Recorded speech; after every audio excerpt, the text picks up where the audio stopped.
Stop in the name of the law. You're under arrest. Ah, prosecutor, you found me, but you'll never take me alive.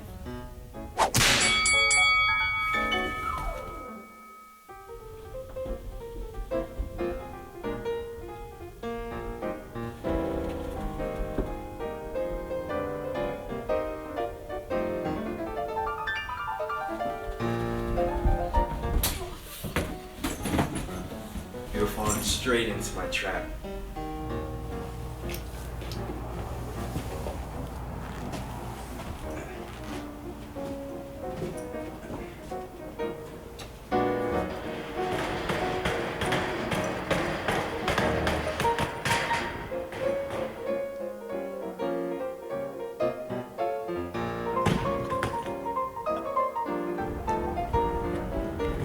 Thanks for the help, prosecutor. I'll take it from here. Hi, I'm Archibald Wellington, and today I'm here to teach you about American nationalism. Nationalism can be defined as the devotion to one's own religion, country, or as you Americans would say, patriotism. More specifically, we will dive into nationalism in music. Musical nationalism is using musical ideas or motifs that are inspired by country. These motifs can reflect history, legends, landscape, and so many other things. We have Antonin Dvorak to thank for this. Dvorak is an excellent example of nationalism because he incorporated folk elements from his Czech homeland and earnestly encouraged other composers to do the same with their homeland's tradition. He was so intent in pursuing his musical philosophy that he traveled to the United States and spent 3 years there to explore American music. He also taught in America and encouraged his students to explore American folk idioms, such as African American music and Native American music. He composed the Symphony from the New World, which has become one of the most loved orchestral works. This piece suddenly awakened an American national consciousness in his listeners, inspiring many others to desire the same. This particular movement inspired a love for people and our differing arts and cultures. This artistic movement is actually so present today. Music is one of the only outlets we can use to define ourselves and where we come from. Now I'm sure this next piece you'll find very familiar. Antonin Dvorak wrote this popular piece in the 19th century, yet this tune still remains known by people of all ages.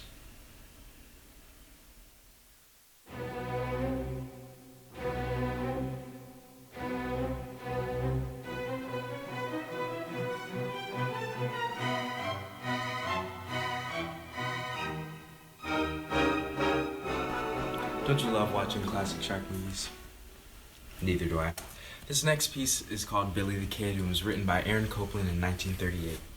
This is also one of his most popular and widely performed pieces because of his incorporation of cowboy tunes and American folk songs.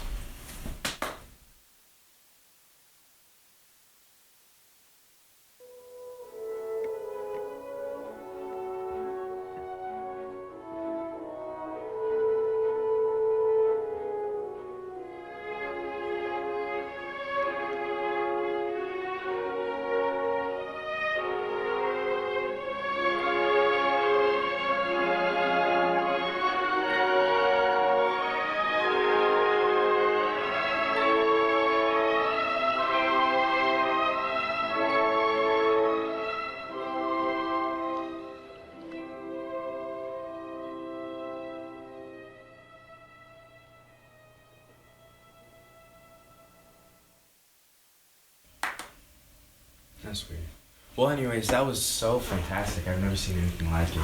The choreography and incorporation of Western American themes just provides so much scope.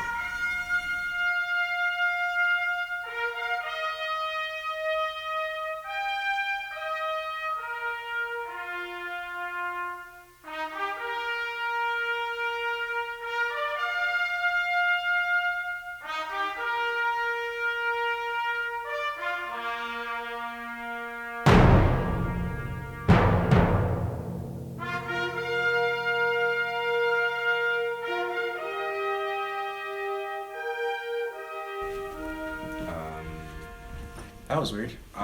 Well, anyways, our next piece is one of Copland's famed pieces, and it's actually going to be in an upcoming Western movie. So come on, if we hurry up, we can come see a sneak peek of it.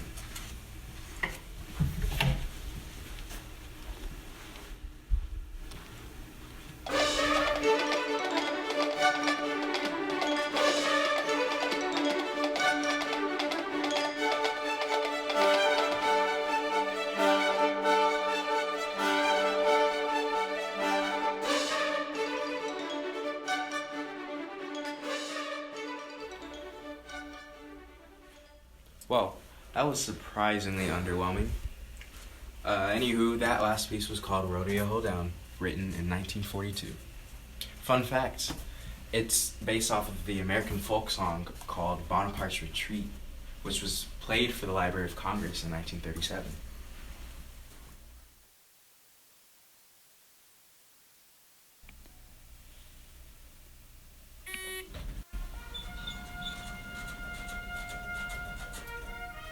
You again? How did you even get in here? Weirdo.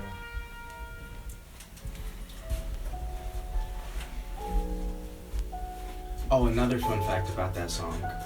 It was the earliest American ballet, and it combined both the exuberance of Broadway and the discipline of classical ballet. You hear that? That's To a Wild Rose was written by Edward MacDowell in 1886. This is his most popular short piece, and it earned him a spot in the highly selective Academy of Arts and Letters. Oh, I almost forgot. Today's trial day, so we can all sneak in and witness some composers defend themselves from the accusation of being Russian spies.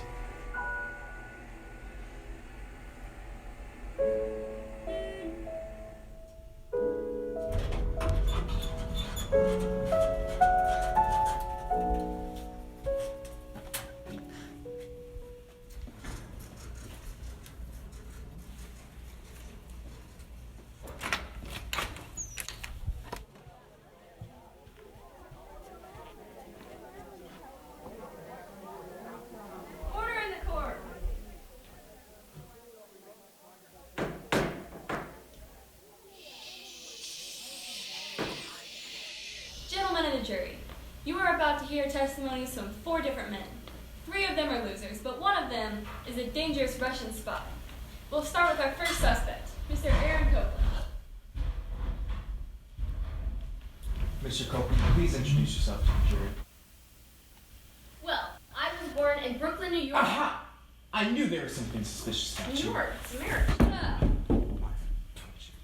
As I was saying, I was born in Brooklyn, New York, to Jewish immigrants. When I was 15, I became a composer. No one ever introduced me to music or took me to any concerts. Music was a discovery I made by myself. When I was 20, I studied under Nadia Boulanger in France. I also won an Oscar for The Heiress and a Pulitzer Prize for Appalachian Spring, which you guys should have heard, because it's pretty popular. I only listen to the finest music. I wrote the Fanfare for the Common Man, and I also wrote the musical scores for Of Mice and Men and Our Town. My discography includes everything that America represents to me. The slow-moving harmonies represent the openness of the American landscape. That, right there, is true American nationalism. Psh, those won't stand the test of time. What did you say to me? Yeah, I said it. You're not even American. Oh, did you get an Oscar? Well, did you get a Pulitzer Prize? Roll your shorts. Well, at least I think I'm American. Order in the court. I think we've heard enough from Mr. Copland. You may be seated, sir. You done messed up, A.A. Ron. Our next suspect is a Mr. George Gershwin. Please introduce yourself, George.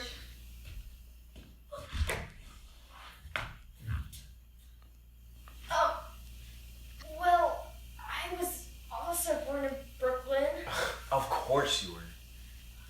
I mean, I taught myself the piano. I wrote primarily for Broadway, which, I mean, is American, right? Orchestra and piano. Sounds like something a Russian spy would say. What? Shut up! I mean, I wrote Rhapsody in Blue through improvisation. I incorporated trademarks of jazz such as blue notes and syncopated rhythm and onomatopoeic intentional effects into symphonic context. Jazz originated in the U.S. Come on, guys. I mean, I also wrote An American in Paris and Porgy and Bess. An American in Paris also incorporated jazz to give it a signature American feel. Well, Porgy American vest was actually really important because the U.S. State Department requested it to represent the U.S. in an international tour. In fact, it was the first American opera to be performed in the Milan Opera House. You see, I have always thought that the true music must reflect the aspirations and the thoughts of the people and the times. My people are American. My time is today. Hey!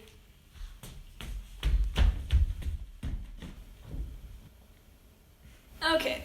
I don't know how much more of this I can take, but here comes our next suspect. Who are you? The name's MacDowell. Edward MacDowell. Can I start now? I guess. I was born in Manhattan, New York, to a couple of milk dealers. Despite my lowly beginnings, I studied under Pablo Desarine and Teresa Carveno. When I was 17, I earned a competitive scholarship at Paris Conservatory. Well, aren't you special? I was special. No, excuse me. I am special. When I was 21, I had already finished my studies, performed, and taught piano lessons in Germany. I then took up composition. I moved to Boston, and I became Columbia University's first professor for music theory.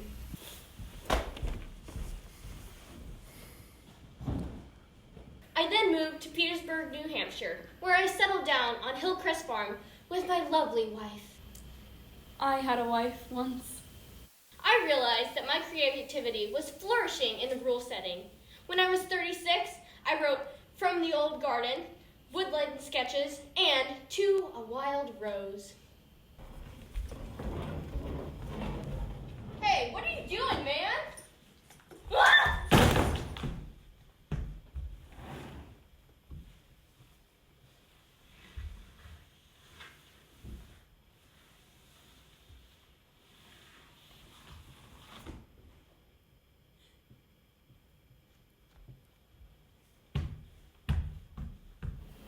Is he done yet? He is now. Oh boy, was that guy boring. Looks like our next suspect won't be any better. But please welcome Bob Jones. Please introduce yourself, Bob. My name is Bob Jones. I was born in Dallas, Texas.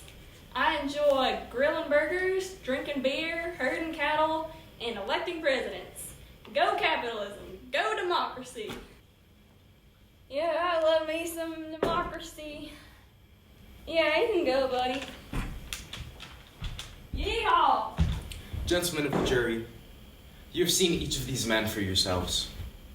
You have heard their stories with your own ears. I think it is safe to conclude that Aaron Copland is the Russian spy.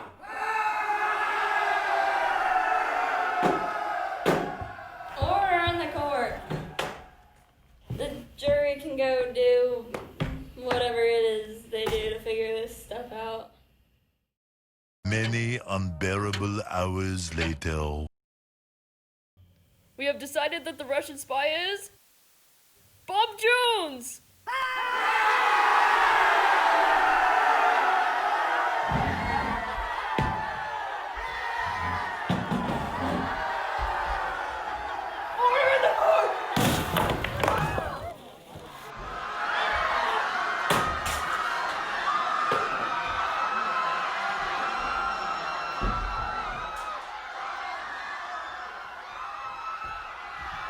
I certainly hope you have enjoyed this journey through American nationalism as much as I have. We have had a lovely time.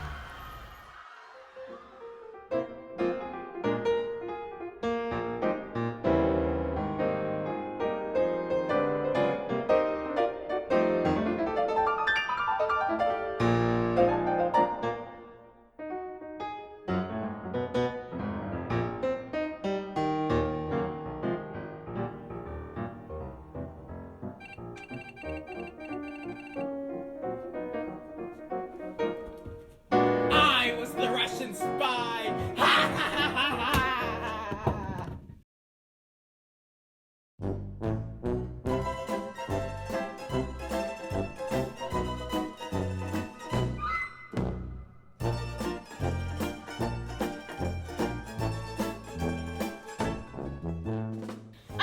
didn't move. Wow.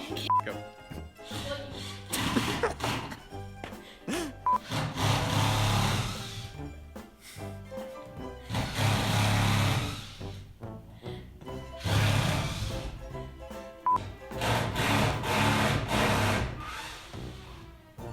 We will start with our first suspect, Mr. Harry.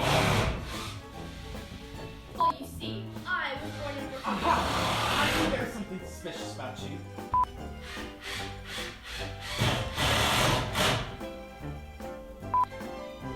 Gentlemen of the jury, you are about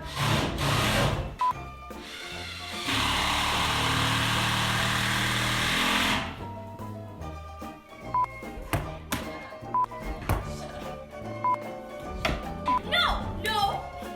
Something suspicious about you.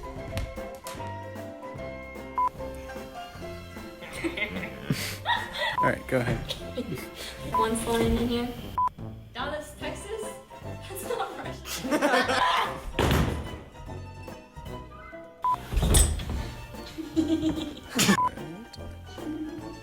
No, you gotta stop laughing. Copland is the Russian. Dang it. Oh, Our next suspect is a Mr. Bob Jones. oh, Stop in the name of love. I'm sorry.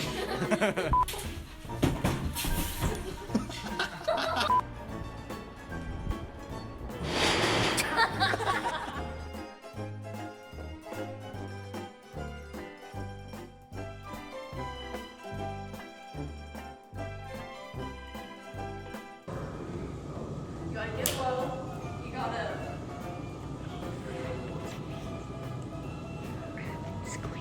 Oh yeah, you gotta wrap and squeeze. And then you gotta. Okay.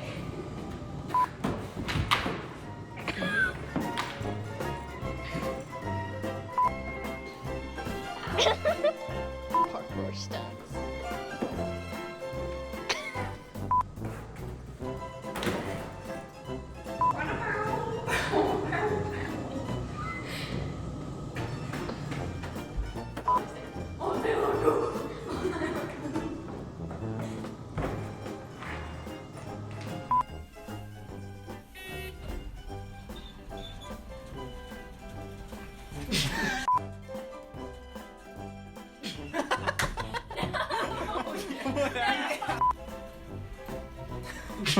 How did you even get in here?